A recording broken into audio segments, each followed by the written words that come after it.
എൻ്റെ എല്ലാ പ്രിയ കൂട്ടുകാർക്കും അനാർ വേൾഡിൻ്റെ പുതിയൊരു എപ്പിസോഡിലോട്ട് സ്വാഗതം. എന്തൊക്കെയാണ് എൻ്റെ കൂട്ടുകാരുടെ വിശേഷങ്ങൾ? അപ്പോൾ ഇന്ന് ഞാൻ വന്നിട്ടുള്ളത് നല്ല ടേസ്റ്റി ആയിട്ട് നമുക്ക് വളരെ സിമ്പിളായിട്ട് നമ്മുടെ വീട്ടിൽ എങ്ങനെ ഒരു ഹോം മെയ്ഡ് പിസ്സ തയ്യാറാക്കി എടുക്കാമെന്നതിൻ്റെ ഒരു റെസിപ്പി നിങ്ങളെ പരിചയപ്പെടുത്താൻ വേണ്ടിയിട്ടാണ്. അപ്പോൾ വീഡിയോയിലോട്ട് പോകുന്നതിന് മുമ്പ് എൻ്റെ കൂട്ടുകാർ ആരെങ്കിലും ഇതുവരെ എൻ്റെ ഈ ചാനൽ സബ്സ്ക്രൈബ് ചെയ്യാതെ കാണുന്നുണ്ടെങ്കിൽ പ്ലീസ് ദയവായി ഒന്ന് സബ്സ്ക്രൈബ് ചെയ്യണേ. തൊട്ടടുത്ത് കാണുന്ന ബെൽ ബട്ടണും കൂടെ ഒന്ന് അമർത്തണേ. അപ്പോൾ നമുക്ക് എങ്ങനെയാണ് നമ്മുടെ ഹോം മെയ്ഡ് പിസ്സ തയ്യാറാക്കി എടുക്കുന്നതെന്ന് നോക്കാം. ഇത് നല്ല ടേസ്റ്റിയാണ്. അപ്പോൾ അതിന് വേണ്ടിയിട്ട് ഞാനിവിടെ 1 കപ്പ് മൈദ എടുത്തിട്ടുണ്ട്. ഏകദേശം ഒരു 150 ഗ്രാം ഉണ്ടാകും. ഇനി ഇത് നമ്മുടെ പിസ്സയുടെ ഡെസ്ക് തയ്യാറാക്കി എടുക്കുന്നതിന് വേണ്ടിയിട്ട് ഞാനിവിടെ ഈ മൈദയിലോട്ട് ഒരു 3 ടീസ്പൂൺ പഞ്ചസാര കൂടെ ചേർത്ത് കൊടുക്കുന്നുണ്ട്. പിന്നെ അതിലോട്ടൊരു കുറച്ച് ഉപ്പ്, ഒരു നുള്ളു ഉപ്പ് കൂടെ ചേർത്ത് കൊടുക്കുന്നുണ്ട്. ഉപ്പ് ഒട്ടും കൂടി പോകേണ്ടതില്ല. അപ്പോൾ ഇനി നമുക്കിത് ഒന്ന് കുഴച്ചെടുക്കുന്നതിന് വേണ്ടിയിട്ട് ഞാനിവിടെ ഒരു 2 ടീസ്പൂൺ ഈസ്റ്റ് ചെറു ചുടുവെള്ളത്തിലിട്ടിട്ട് ഒന്ന് കുതിർത്തിയെടുത്തിട്ടുണ്ടായിരുന്നു. അപ്പോൾ ഈ ഈസ്റ്റ് നമുക്കിതിലോട്ട് കുറച്ച് ഇങ്ങനെ ചെറുതായിട്ടൊന്ന് മിക്സ് ആക്കിക്കൊണ്ടേയിരിക്കാം. വെള്ളം ഒട്ടും കൂടി പോകാതെ ശ്രദ്ധിക്കണം. പിന്നെ നമ്മൾ എടുക്കുന്ന ചുടുവെള്ളം ഓവർ ചൂടായി പോവുകയും ചെയ്യരുത്. അപ്പോൾ ഇതാ മാവൊക്കെ ഞാനിവിടെ ഏകദേശമൊക്കെ ഒന്ന് മിക്സാക്കി ഒന്ന് റെഡിയാക്കി എടുത്തിട്ടുണ്ട്. ഇനി ഇത് വീണ്ടും നന്നായിട്ടൊന്ന് കുഴച്ചെടുക്കണം. അപ്പോൾ അതിന് വേണ്ടിയിട്ട് ഞാനിവിടെ എടുത്തിട്ടുള്ളത് നെയ്യാണ്. നിങ്ങൾക്ക് ഈ നെയ്യിന് പകരം ബട്ടറോ അല്ലെങ്കിൽ സൺഫ്ലവർ ഓയിലോ അങ്ങനെ എന്തെങ്കിലും ചേർത്തിട്ട് കുഴച്ചെടുക്കാം. അപ്പോൾ ഇനി നമ്മുടെ കൗണ്ടർ ടോപ്പിൽ വെച്ചിട്ട് നല്ലവണ്ണം ഒന്ന് കുഴച്ചതായി ഈ ഒരു പരുവമാക്കി എടുക്കണം. നല്ല സോഫ്റ്റായിട്ട് നമുക്ക് കിട്ടണം. അപ്പോൾ ഇനി ഈ കുഴച്ചെടുത്ത മാവിൻ്റെ മുകളിൽ നമുക്ക് കുറച്ച് ഓയിൽ കൂടെ ഒന്ന് തടവിയതിന് ശേഷം ഒരു നനഞ്ഞ തുണി വെച്ചൊന്ന് കവർ ചെയ്ത് കൊടുക്കണം. അപ്പോൾ ഞാനിപ്പോൾ ഇതിങ്ങനെ ചെയ്തിട്ട് ഒരു 8 മണിക്കൂർ വെച്ചിട്ടുണ്ട്. മിനിമം ഒരു 4 മണിക്കൂറൊക്കെ വെച്ചാൽ മതിയാകും. പിന്നെ നമുക്ക് കുബൂസിനും ചപ്പാത്തിക്കൊക്കെ കുഴച്ചെടുക്കുന്ന ആ ഒരു പരുവത്തിൽ തന്നെ മതി. അപ്പോൾ നമുക്കിതൊരു സൈഡിലോട്ട് മാറ്റി വെക്കാം. അപ്പോൾ ഇതാ ഇനി നമ്മുടെ പിസ്സയിലോട്ടുള്ള ചിക്കൻ ഒന്ന് ഫ്രൈ ചെയ്തെടുക്കുന്നതിന് വേണ്ടിയിട്ട് ഞാനിവിടെ കഴുകി വൃത്തിയാക്കി എടുത്ത ചിക്കൻ നന്നായിട്ട് ചെറുതായിട്ട് കട്ട് ചെയ്ത് വെച്ചിട്ടുണ്ട്. ഇനി ഇതിലേക്ക് ഞാൻ ഒരു മാഗി ക്യൂബ് നല്ലവണ്ണം ഒന്ന് പൊടിച്ച് ചേർത്ത് കൊടുക്കുന്നുണ്ട്. പിന്നെ ഇതിലേക്ക് വേണ്ടത് കുറച്ച് സോയാ സോസാണ്.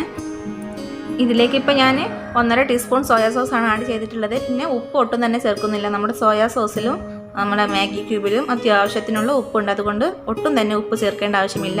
ഇനി അതൊന്ന് മാരിനേറ്റായി വരുമ്പോഴേക്കും നമുക്ക് പിസ്സ സോസ് തയ്യാറാക്കി എടുക്കാം. അതിന് വേണ്ടിയിട്ടൊരു പാൻ ചൂടാക്കിയിട്ട് ഞാൻ കുറച്ച് നെയ്യ് ചേർത്ത് കൊടുത്തിട്ടുണ്ട്.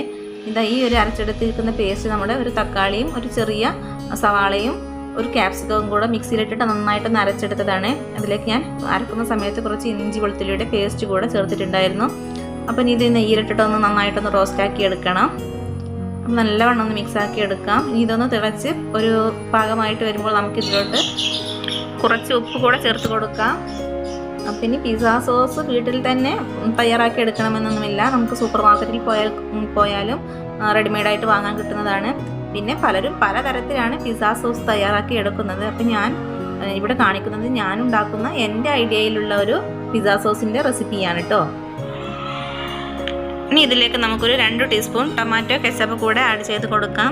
പിന്നെ നമ്മുടെ പിസ്സ സോസിലോട്ട് വേണ്ടത് ഒറിഗാനോ ആണ്. അപ്പോൾ എൻ്റെ കയ്യിലിപ്പോൾ ഒറിഗാനോ ഒന്നും വാങ്ങി വെച്ചതില്ല. അപ്പോൾ അതുകൊണ്ട് ഞാൻ അതൊന്നും ചേർക്കുന്നില്ല. ജസ്റ്റ് സിമ്പിളായിട്ടൊരു പിസ്സ സോസ് തയ്യാറാക്കി എടുക്കുന്നു എന്ന് മാത്രം.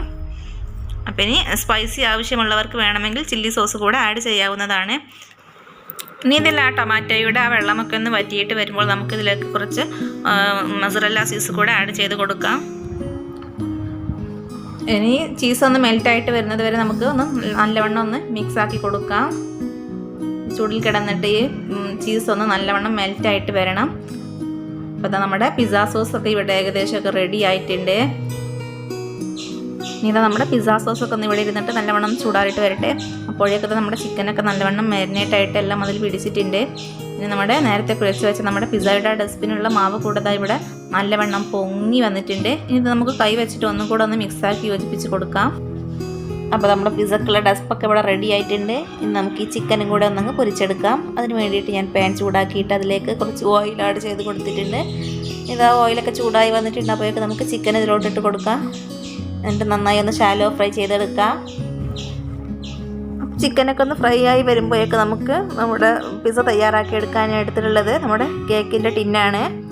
അപ്പോൾ അത് ഞാനൊന്ന് ഇവിടെ ഓയിലൊക്കെ ഒന്ന് ബ്രഷ് ചെയ്തെടുത്തിട്ടുണ്ട്. ഇനി നമ്മുടെ പിസ്സയ്ക്ക് വേണ്ടി തയ്യാറാക്കി വെച്ച ആ മാവ് ഇതിൽ വെച്ചിട്ടൊന്ന് നല്ലവണ്ണം ഒന്ന് പരത്തി എല്ലാ ഭാഗത്തോട്ടൊന്ന് പരത്തി വെച്ച് കൊടുക്കാം. ഇനി നമുക്കിതിൻ്റെ മുകളിലായിട്ട് നമ്മുടെ പിസ്സക്ക് തയ്യാറാക്കിയെടുത്ത ആ സോസ് കൂടെ ഒന്ന് എല്ലാ ഭാഗത്തും ഒന്ന് തേച്ച് പിടിപ്പിച്ച് കൊടുക്കാം. ഇതുപോലെ തേച്ച് പിടിപ്പിച്ചെടുത്തിട്ടുണ്ട്. ഇനി ഇതിൻ്റെ മുകളിൽ ഞാൻ കുറച്ച് മൊസറല്ല ചീസ് കൂടെ ചേർത്ത് കൊടുക്കുന്നുണ്ട്. ഞാനിവിടെ കുറച്ച് ചേർത്ത് കൊടുത്തിട്ടുള്ളൂ. ഇനി കൂടിയൊന്ന് വെച്ച് കുഴപ്പവുമില്ല. ഇനി ഇതിൻ്റെ മുകളിലായിട്ട് നമ്മുടെ ഫ്രൈ ചെയ്ത് വെച്ച നമ്മുടെ ചിക്കനും കൂടെ ഒന്ന് ചേർത്ത് കൊടുക്കാം. ചിക്കനും ഒന്ന് സെറ്റാക്കി എടുത്തിട്ടുണ്ട്. ഇനി ഇതിൻ്റെ മുകളിലായിട്ട് നമുക്ക് ഞാനിപ്പോൾ ഇവിടെ എടുത്തിട്ടുള്ളത് ക്യാപ്സിക്കവും, പിന്നെ എൻ്റെ കയ്യിൽ ചുവന്ന ക്യാപ്സിക്കം ഇല്ലാത്തത് കൊണ്ട് ഞാൻ ടൊമാറ്റോയുടെ കുരുവൊക്കെ കളഞ്ഞിട്ട് അതിൻ്റെ പുറം ഭാഗം മാത്രമാണ് എടുത്തിട്ടുള്ളത്. പിന്നെ എടുത്തിട്ടുള്ളത് ഒരു സവാളയുടെ പകുതിയും എടുത്തിട്ടുണ്ട്. ഇനി ഇതെല്ലാം കൊണ്ട് നമുക്ക് ഇതിലോട്ടൊന്ന് വെച്ചിട്ട് സെറ്റാക്കി എടുക്കാം. ഇതിലിപ്പോൾ തക്കാളിയും നമ്മുടെ സവാളയും ഒക്കെ ഓപ്ഷണലാണ്. അതൊന്നും നിങ്ങൾക്ക് ചേർക്കണമെന്നില്ല. നിങ്ങളുടെ കയ്യിൽ ഇനി നമ്മുടെ യെല്ലോ ക്യാപ്സിക്കോ, റെഡ് കളർ ക്യാപ്സിക്കോ, അതുപോലെ നമ്മുടെ ഒലീവൊക്കെ ഉണ്ടെങ്കിൽ അത് ചേർക്കാം. എൻ്റെ കയ്യിൽ ഇപ്പോൾ അതൊന്നും ഇല്ലാത്തത് കൊണ്ട് ഞാനൊന്ന് ജസ്റ്റ് ഒന്ന് തട്ടിക്കൂട്ടി എടുത്തതാണിത്. ഇനി ഇതിൻ്റെ മുകളിൽ നമുക്ക് കുറച്ചുകൂടെ മൊസറല്ല ചീസും കൂടെ ആഡ് ചെയ്ത് കൊടുക്കാം. ചീസ് ഇതിൻ്റെ എല്ലാ ഭാഗത്തോട്ടും ഒന്ന് ചേർത്ത് കൊടുക്കാം. അപ്പം നമ്മുടെ ചീസൊക്കെ ഇട്ടിട്ട് ഇതൊക്കെ സെറ്റാക്കി വെച്ചിട്ടുണ്ട്. അപ്പോൾ ഇനി ചീസ് നിങ്ങൾക്ക് ഇതിലും കൂടുതൽ ഉപയോഗിക്കണമെങ്കിൽ അതും അങ്ങനെ ചേർക്കാവുന്നതാണ്. അപ്പോൾ അതാ ഇനി കേക്ക് ടിന്ന് ഞാൻ പ്രീ ഹീറ്റ് ചെയ്ത് വെച്ച് ഈ ഒരു പോട്ടിലോട്ട് ഇറക്കി വെച്ച് കൊടുക്കുന്നുണ്ട്. എന്നിട്ട് നല്ല ടൈറ്റുള്ള ഒരു മൂടി വെച്ചിട്ടൊന്ന് അടച്ച് വെച്ച് കൊടുക്കാം. എന്നിട്ട് ഇതുപോലെ ഞാനിവിടെ ഒരു അരമണിക്കൂർ ഇതൊരു ലോ ഫ്ലെയിമിൽ വെച്ചിട്ട് ഇങ്ങനെ കുക്കാക്കി എടുക്കുന്നുണ്ട്. ഒട്ടും തീ കൂട്ടി വെക്കരുത്. അപ്പോൾ നമ്മുടെ ആ പിസക്ക് തയ്യാറാക്കിയെടുത്ത ഡെസ്പ് കരിഞ്ഞു പോകും. അപ്പോൾ ഇതാ അരമണിക്കൂറിന് ശേഷം നമ്മുടെ പിസ്സ ഇവിടെ റെഡിയായി വന്നിട്ടുണ്ട്. ഇതിലുള്ള ചീസൊക്കെ നല്ലവണ്ണം ഒന്ന് മെൽറ്റായി വന്നിട്ടുണ്ട്. ഇനി ഇതൊന്ന് ചൂടാറിയതിന് ശേഷം നമുക്ക് നമ്മുടെ ഒരു പ്ലേറ്റിലോട്ടൊന്ന് മാറ്റി കൊടുക്കാം. അപ്പോൾ നിങ്ങൾക്ക് എല്ലാവർക്കും ഇന്നത്തെ എൻ്റെ ഈ ടേസ്റ്റി ആയിട്ടുള്ള ഹോം മെയ്ഡ് പിസ്സ റെസിപ്പി ഇഷ്ടപ്പെട്ടിട്ടുണ്ടാകുമെന്ന് ഞാൻ വിചാരിക്കുന്നു. അപ്പോൾ മാക്സിമം നിങ്ങളെല്ലാവരും ഇതൊക്കെ ഒന്ന് ട്രൈ ചെയ്ത് നോക്കണം. എന്നിട്ട് നിങ്ങളുടെ അഭിപ്രായങ്ങൾ എന്നെ കമൻറ്റിലൂടെ അറിയിക്കാൻ മറക്കല്ലേ. അപ്പോൾ വീഡിയോ കണ്ട് മടങ്ങുന്നതിന് മുമ്പ് തന്നെ എൻ്റെ കൂട്ടുകാർ ആ ലൈക്ക് ബട്ടണും കൂടെ ഒന്ന് പ്രസ് ചെയ്യണേ. പിന്നെ സബ്സ്ക്രൈബ് ചെയ്യാത്ത കൂട്ടുകാരുണ്ടെങ്കിൽ അവരും കൂടെ ഒന്ന് സബ്സ്ക്രൈബ് ചെയ്യാൻ മറക്കല്ലേ. അപ്പോൾ അധികം വൈകാതെ മറ്റൊരു വീഡിയോയുമായിട്ട് തൊട്ടടുത്ത ദിവസം തന്നെ കാണാം. അതുവരെ താങ്ക് യു ഫോർ വാച്ചിങ്.